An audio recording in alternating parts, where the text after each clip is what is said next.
జై సచ్చిదానంద. మీ అందరిలోనూ కొలువై ఉన్న పరమాత్మకు నా మనఃపూర్వకంగా శిరస్సు వంచి నమస్కరిస్తున్నా. ఈరోజు మనం గురు శిష్యుల అనుబంధం గురించి తెలుసుకుందాం. ఇది గురు శిష్యుల అనుబంధం. ఎక్కడ మన ధర్మం అనేది ప్రారంభమవుతుందో అక్కడ మన గురు శిష్యుల అనుబంధం ప్రారంభమవుతుంది. ఎవరైనా మన దగ్గరకొచ్చి ఈ ధర్మశాస్త్రం గురించి, ధర్మ మంత్రాల గురించి చెప్పమంటే ఆ కోరిన వాళ్ళని మనం మన గురువుగా తప్పకుండా స్వీకరించి తీరాలి. కొన్ని సమయాల్లో బుక్కు చదువుతూ కూడా కొన్ని విషయాలు మనం ప్రారంభిస్తాం. అప్పుడు ఈ పుస్తకం మనకు గురువుగా మారుతుంది. ఈ విధంగా ప్రత్యక్షంగా పరోక్షంగా గురువుగారి మహత్యం ధర్మంలో, ఆధ్యాత్మికంలో కనిపిస్తూ ఉంటుంది. ఎన్నో కోట్ల సంవత్సరాలుగా ఇది కొనసాగుతూ వస్తోంది. భగవంతుడు శ్రీకృష్ణుడికి గురువు ఉన్నారు, శ్రీరామచంద్రుడికి వశిష్ఠులనే గురువు ఉన్నారు. అందరికీ ఈ గురువుల సంబంధం లేకపోలేదు. కాబట్టి గురువు అనేవారు మనందరికీ ఎంతో ముఖ్యమైన వారుగా చెప్పుకోవచ్చు. అతను లేకుండా హిందూ ధర్మంలో మనకు నిండుతనం ఏమాత్రం కనిపించదు. అతను లేకుండా మన ధర్మంలోనూ ఆధ్యాత్మికంలోనూ ఏమాత్రమూ అభివృద్ధి సాధించలేం. అతని మహత్యం ఎంతో గొప్పది. ఎంతో మంది గురువుతో పని లేదు అంటారు, కానీ అది అసంభవం. గురువు లేకుండా ఏమీ సాధించలేం. లౌకికంలో, వాణిజ్యంలో, ధర్మంలో, ఆధ్యాత్మికంలో, ఇంకెందులోనైనా సరే ఎక్కడికెళ్లినా ఇది ముఖ్య పాత్ర వహిస్తుంది కదా. ఎక్కడో ఓ చోట మీరు మరచిపోవచ్చు, అప్పుడు దాని అవసరం మీకు రాకుండా పోదు కదా.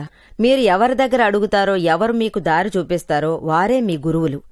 తర్వాత అక్కడొక మంచి దారి చూపించి ఏదైనా మీకు తెలియజేసి లేదా ఏదైనా మంత్రం బోధించి మీకు వారు నేర్పిస్తారు.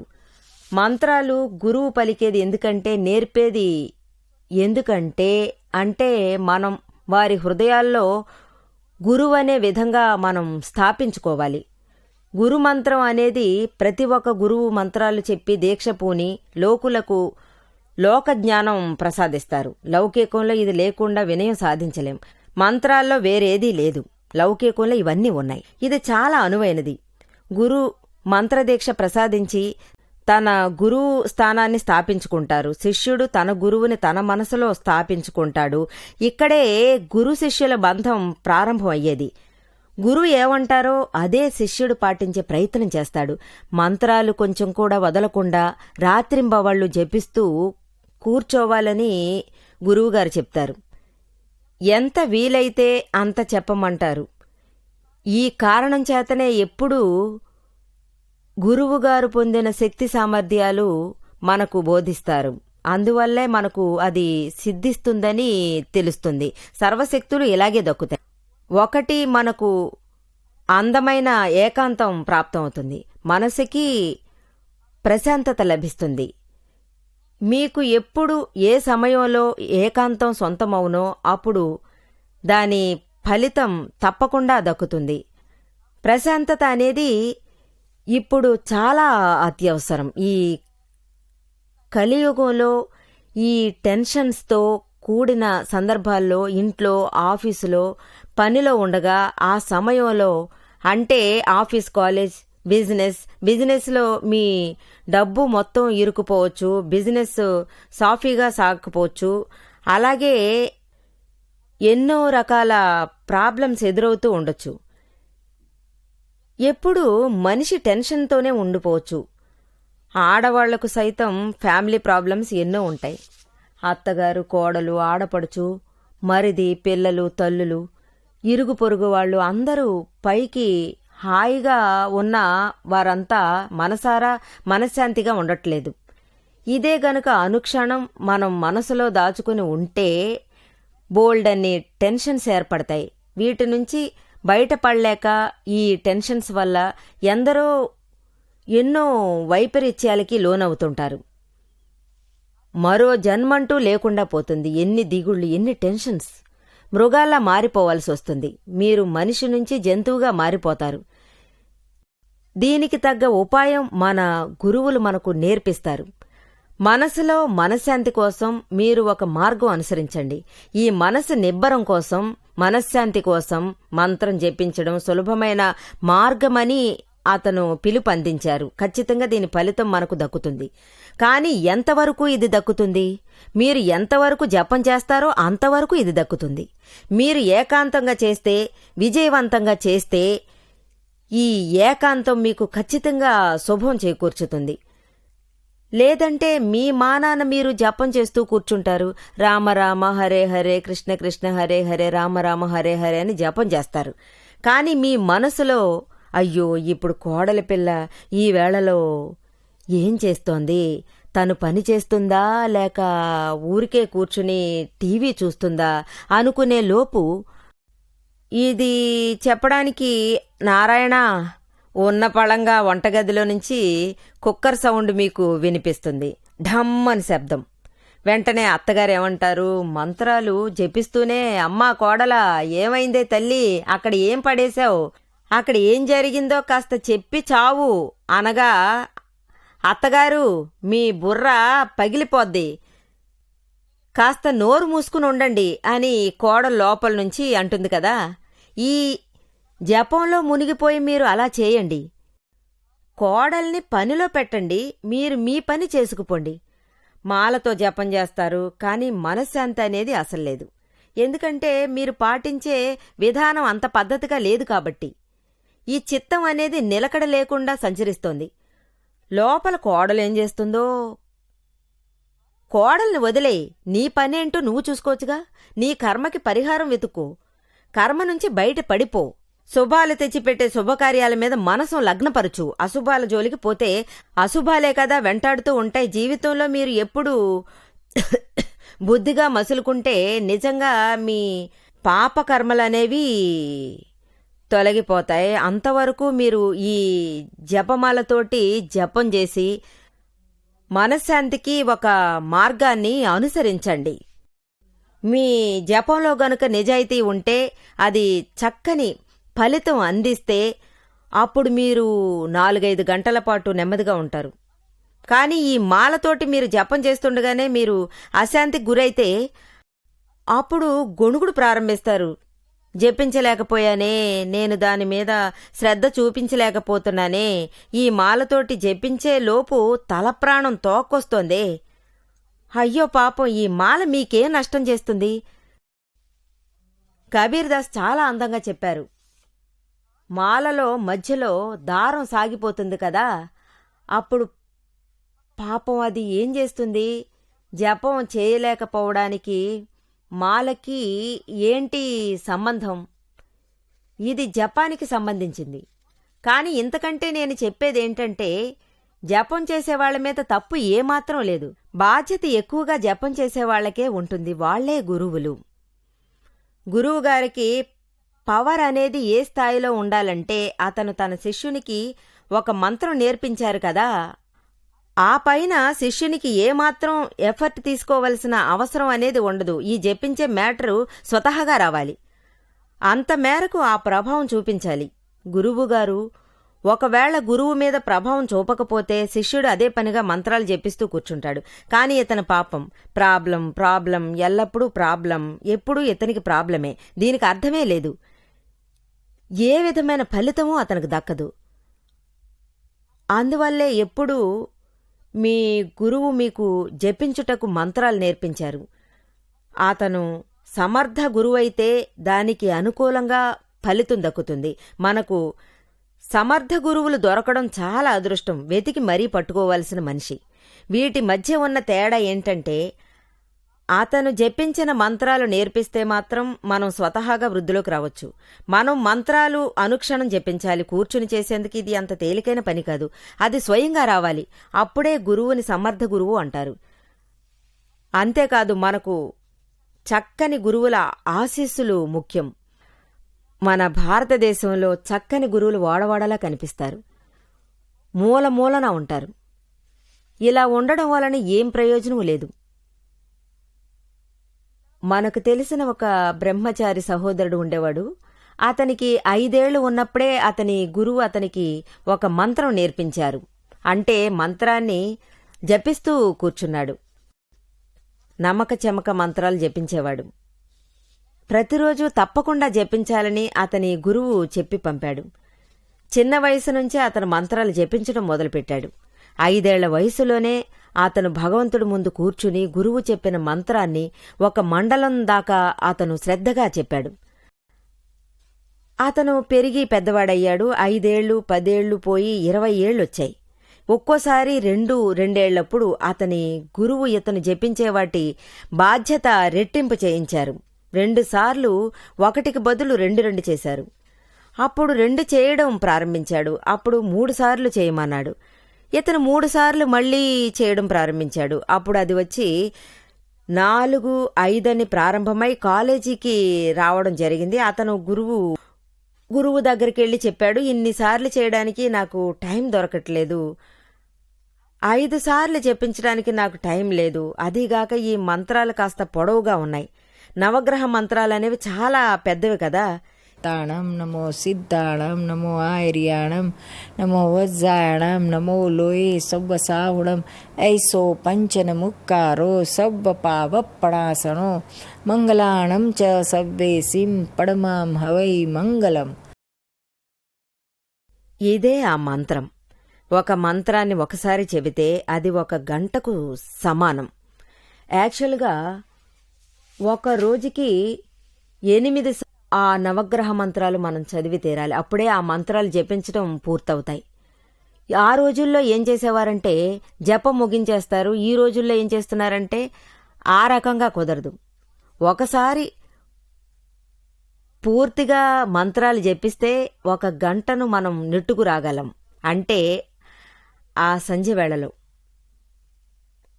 ఈ కుర్రాడు పాపం చాలా సిన్సియర్గా జపించాడు.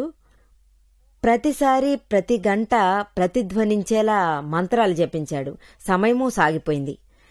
మొదట అతను వచ్చి 10 నిమిషాల్లో పూర్తి చేసేవాడు. ఇప్పుడు అర్ధగంటకు పైగా అది సాగిపోతుంది. అంచెలంచెలుగా ఎదిగిపోతూ అతను కాలేజీ దాకా చేరుకున్నాడు. టైం కూడా పాపం అతనికి తక్కువే మిగిలింది. అది మాత్రమే కాదు, అతను బాగా ఎదిగిపోవడం జరిగింది. అంటే పెద్ద మనిషిగా ఎదిగాక ధార్మిక క్రియలు వదిలి చేయూతలో అతను ఇంటివైపు శ్రద్ధ చూపించలేకపోయాడు. బయట చేసేందుకు అతను ఎక్కువ టైం తీసుకున్నాడు. బయటికెళ్లడం, friends circle, girl friends, boy friends, అది ఇది పార్టీ అని ఇలా చాలా ఉన్నాయి. ఇలాగే రోజు జరిగేది. రోజు గుడికెళ్ళి కూర్చుని జపం చేయడం, అలాగే బయటికి బయలుదేరాక అందరూ కలిసి మూకుమ్మడిగా సీనరీ చూసేవాళ్ళు. ఈ 2 మ్యాచ్ కాని విషయాలు. ఆ తర్వాత పోయి గురువుతో ఏమన్నాడంటే, గురు మహారాజా, ఈ స్థాయిలో నేను జపించలేను, ఎందుకంటే ఇప్పుడు నాకు టైం లేదు. అందువల్ల గురువు ఏమన్నారంటే, నీకు ఎంత టైం ఉంటే ఆ సమయంలో 5 సార్లు చెప్పు. అంచేత స్పీడ్ పెరిగింది. స్పీడ్ బాగా పెంచాడు. ఒకటంటూ ఒంటరిగా అతను జపం మొదలెట్టాడు. దానికి బదులు అతను కంగారుగా జపించసాగాడు. మరింతాళం సిద్ధాళం మర్యారం జాడంలో మంగళం. అయిపోయింది. చూసారా ఎంత ఘోరమో చూసారా? సాక్షాత్తు భగవంతునితోనే ఆటలాడడం మొదలెట్టాడు. భగవంతుడు కూడా గురువుగారి మంత్రాలతో సహా అందర్నీ చూడడం జరిగింది. ఆఖరికి మంత్రాల్ని పాస్ చేయమని చెప్పారు. దీనికంటూ ఒక పార్థం అనేదే లేకుండా పోయింది. మీరు ఇది చేయాలని చేయలేదు కదా, మనస్ఫూర్తిగా ఇది చేయలేదు కదా, మనసులో ప్రశాంతత అనేది కరువైపోయింది. మీరు నెమ్మదిగా ఉండలేకపోతున్నారు. కోపం, మర్యాద, మోహం, లోభం ఏదీ తగ్గలేదు. ఇలా జపించడం వల్ల ఏం ఫలితం సాధిస్తారు? మీరు కొద్దిగా చేసినా దాని ఫలితం దక్కుతుందంటే కొద్దిగా చేయండి, మనస్ఫూర్తిగా చేయండి. అంటే మంత్రాలు ఎప్పుడు చెప్పదలుచుకున్నా విడిగా కూర్చుని ఎప్పుడు ఏ టైంలో మంత్రాలు జపిస్తారు? ఇప్పుడు నేను మీకు చెప్తాను వినండి. ఎగ్జాంపుల్కి సపోజ్ మీరు ఓం నమో భగవంతుడా వాసుదేవాయ నమః అని అన్నారనుకోండి. ఎప్పుడు మీరు ఈ విధంగా మంత్రం జపిస్తారో, ఓం నమో భగవతే వాసుదేవాయ, అప్పుడు మీరు మీ కళ్లను మూసుకుని ఉన్న మీ కళ్లకు ముందు ఓం నమో భగవతే వాసుదేవాయ అనే మంత్ర అక్షరాల్ని మీరు ముందు వైపు ఉచ్చరించాలి. అప్పుడు చూడడం అవుతుంది, చదవడం కుదురుతుంది. ఈ విధంగా మంత్రాలు జపించాలి. ఇప్పుడు మీరు మీ కళ్ళు మూసుకుని నాతో పాటు చెప్పండి చూద్దాం. మీరే నేరుగా చూడండి మీలో కలిగే ఎఫెక్ట్. ఓం అని అన్నప్పుడు ఓం అనే అక్షరం మీకు వినిపించాలి. ఓం నమో భగవతే వాసుదేవాయ. ఓం నమో భగవతే వాసుదేవాయ.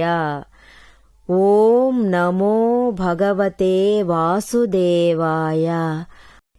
ఈ విధంగా చెప్తే ఎలా ఉంటుందో చూడండి. వేరే ఆలోచనలే రావు.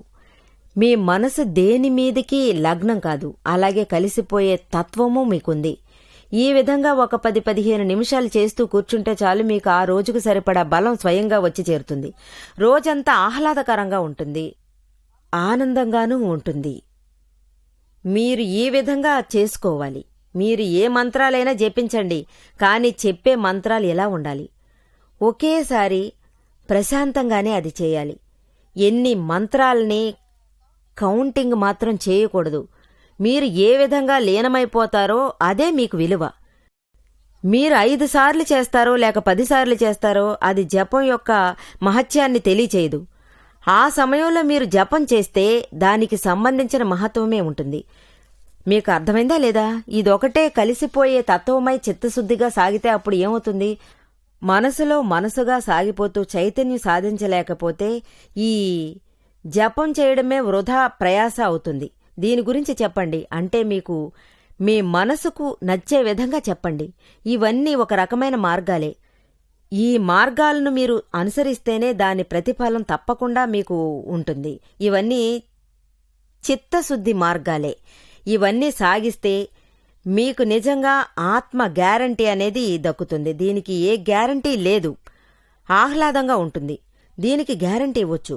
మంత్రాలు జపించడం వలన అందరూ ఏమంటారంటే, అలాగే గురువర్యులు ఏమంటారంటే, ఈ మంత్రాలు జపించడం వలన ఆత్మజ్ఞానం కూడా లభిస్తుంది అంటారు. గురు మంత్రాలు జపిస్తూ ఉండాలి. ఏదో ఒకనాడు మీకు ఆత్మజ్ఞానం లభిస్తుంది. ఇది అక్షరాల నిజం. మంత్రముగ్ధుల్ని చేస్తుంది. ఆత్మలో లగ్నపరుస్తుంది. మంత్రమంటే జ్ఞానం కాదు, అదొక జపం. ఏంటి?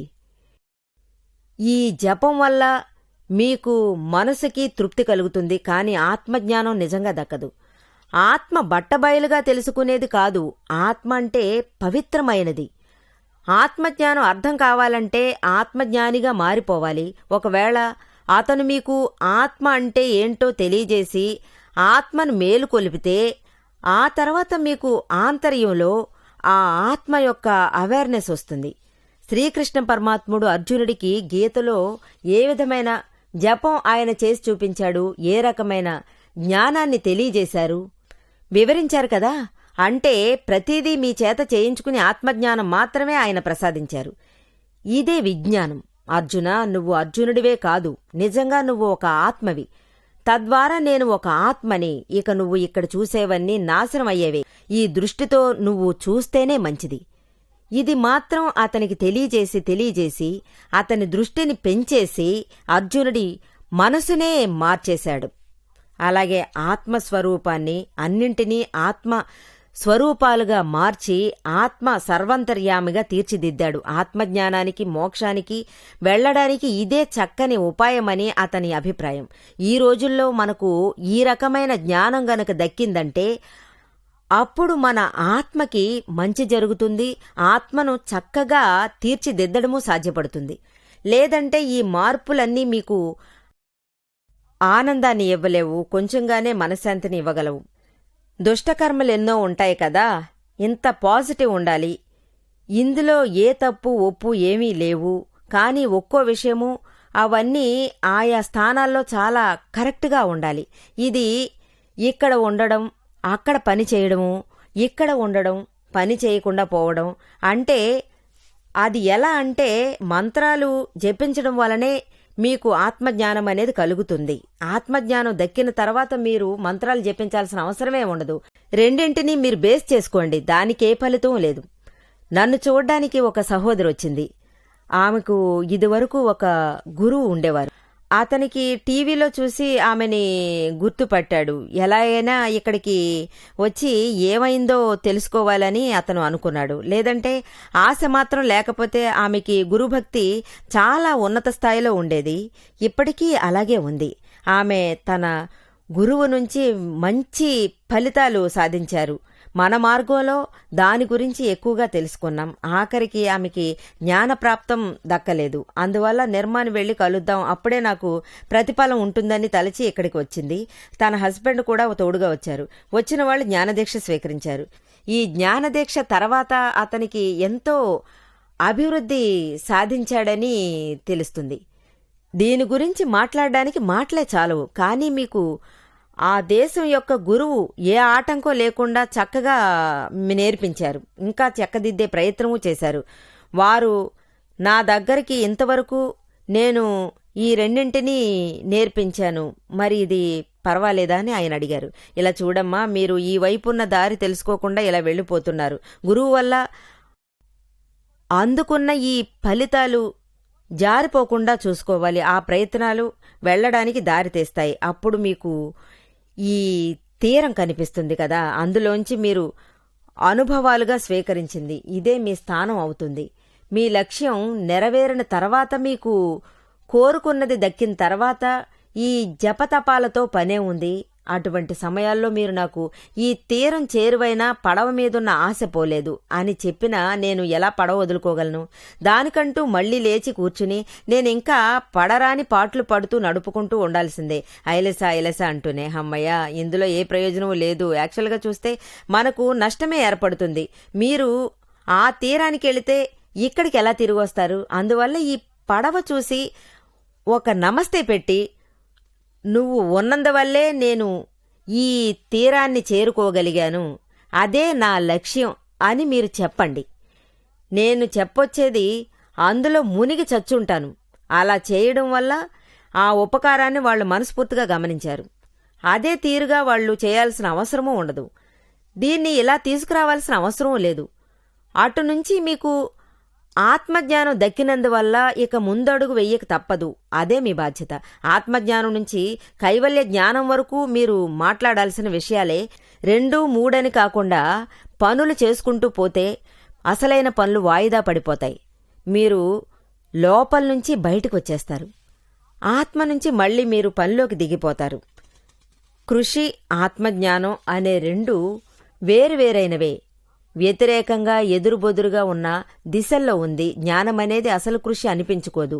హత్యకున్న మీనింగ్ ఏంటంటే దాని విలువ రెట్టింపుగా ఎదిగి స్వయం కృషితో పైకి రావచ్చు అని వివరిస్తుంది. అది చైతన్యం ఉన్న చేయూతగా కనిపిస్తుంది. ముందు ముందు ఈ తలనొప్పి ఇంకెప్పుడు పోతుందో ఎలా తెలుస్తుంది? ఇటువంటి జపాలు చేసి బాధల నుండి విముక్తి పొందాలి. ఈ చోట మీరు మంత్రాలు జపించాలి, మీకు ఎన్నో నేర్పించాలి. మీరు మళ్లీ వచ్చి ఇలా చేయకూడదు అంటే మేము వినిపించుకుంటాం. అక్కడ చేతబడులు, బాణామతులు జరుగుతుంటాయి. వాటి నుంచి జపం ద్వారా విముక్తి సాధ్యమవుతుంది. మోక్షం కూడా దక్కుతుంది.